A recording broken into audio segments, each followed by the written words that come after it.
Vadodara 24 hours news channel હવે જોઈએ અગત્યના સમાચાર। વડોદરાની શિનોરની શાળામાં બોર્ડની પરીક્ષામાં સામૂહિક કાપલી કરાવવાના કેસમાં આચાર્યએ આપઘાતનો પ્રયાસ કરવાના મામલે જિલ્લા શિક્ષણાધિકારીએ તેમની પરના આક્ષેપોને નકાર્યા હતા। વડોદરા જિલ્લાના શિનોર તાલુકાના આનંદી ગામની બીએલ પટેલ હાઈસ્કૂલમાં બોર્ડની પરીક્ષામાં સામૂહિક કાપલી કરાવવાના કેસમાં આત્મહત્યાનો પ્રયાસ કરનાર પ્રિન્સિપાલે આપઘાતના પ્રયાસ પૂર્વે લખેલી ચિઠ્ઠી સામે આવી છે, જેમાં પ્રિન્સિપાલે વડોદરા જિલ્લા શિક્ષણાધિકારી અને એજ્યુકેશન ઇન્સ્પેક્ટર સામે ગંભીર આક્ષેપો લગાવ્યા છે અને ડીઈઓ વતી ગોહિલ સાહેબને 3 લાખ રૂપિયા આપી દેવાનો ઉલ્લેખ કરવામાં આવ્યો છે। જો વહેલી તકે 3 લાખ ન આપ્યા તો 5 લાખ આપવાની વાત કરી હતી। પૈસા ન આપતા અંતિમ પગલું ભર્યા હોવાની વાત લખી છે।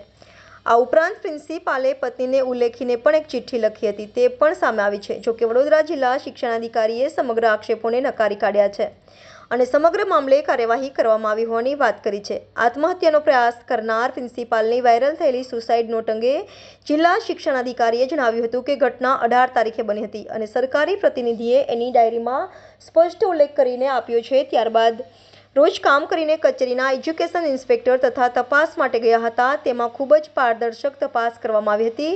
બંને ખંડ નિરીક્ષકો, સેવકો અને આચાર્યએ સ્વીકાર્યું હતું કે આ પ્રકારની પ્રવૃત્તિ તેમના દ્વારા થતી નથી।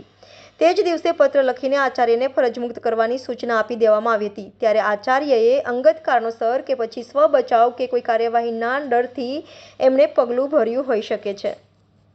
એ બાબતે જણાવીશ કે સદંતર જે આક્ષેપો કર્યા છે એ બાબતે એવું કહે છે કે કાર્યવાહી ન કરવા માટે કંઈ માંગણી કરવામાં આવી છે। હકીકતે જ્યારે એ લોકોની સુનાવણી કરવામાં આવી હતી ત્યારે અહીંયાથી કચેરી એમને છોડી હતી, એ જ વખતે એમની સામેનો જે આદેશ હતો એમની સામે જે નિયમાનુસાર કાર્યવાહી સંચાલક મંડળે કરવાની રહે નિયમો અનુસાર એમને ત્યારે જ પત્ર આપી દેવામાં આવ્યો હતો। એટલે ત્યારબાદ બીજા દિવસે એમના દ્વારા પગલું લેવામાં આવેલું છે। એટલે એની જોગવાઈઓને આધીન જે નિયમાનુસાર કાર્યવાહી થતી હોય એ અંતર્ગત પોતાના સ્વ બચાવ માટે તેમણે જે કંઈ કર્યું હોય એ મને જણાય છે। જબરજસ્તી સહી કરાવવાનો બી આક્ષેપ લગાવવામાં આવે છે। જ્યારે કર્મચારીનું નિવેદન લેવામાં આવ્યું ત્યારે કચેરીના અંદર કર્મચારીઓ ઉપલબ્ધ હતા અને જબરદસ્તી એ પુખ્ત વ્યક્તિ છે, એની સાથે કોઈ જબરદસ્તી સહી આ કે તે કોઈ પણ વ્યક્તિ ડિનાય કરી શકે છે અને ત્યારબાદ ફરિયાદ પણ કરી શક્યા હોત કે જબરદસ્તી મારી સહી લીધી છે। એમને જે પગલું લીધું છે એમાં જે ઉલ્લેખ કર્યો છે એ ઉચિત નથી। વધુમાં જ્યારે એમનું નિવેદન નોંધવામાં આવ્યું હતું ત્યારે સંઘના પ્રમુખ આચાર્ય છે પોતે, આચાર્ય સંઘના પ્રમુખ અને એમના આગેવાનો પણ અહીંયા એમની સમક્ષ ઉપસ્થિત હતા અને એમની હાજરીમાં એમણે સહી કરી છે, ત્યારે એવું માનવા નહીં કે એમને જબરદસ્તી સહી કરી છે તેવું તેના માટેનું કોઈ કારણ નથી। સુસાઇડ નોટમાં એવું પણ ઉલ્લેખ કરે છે કે જો હું મરી જાઉં તો મારા સાહેબ પર કોઈ કાર્યવાહી બી ના થવી જોઈએ।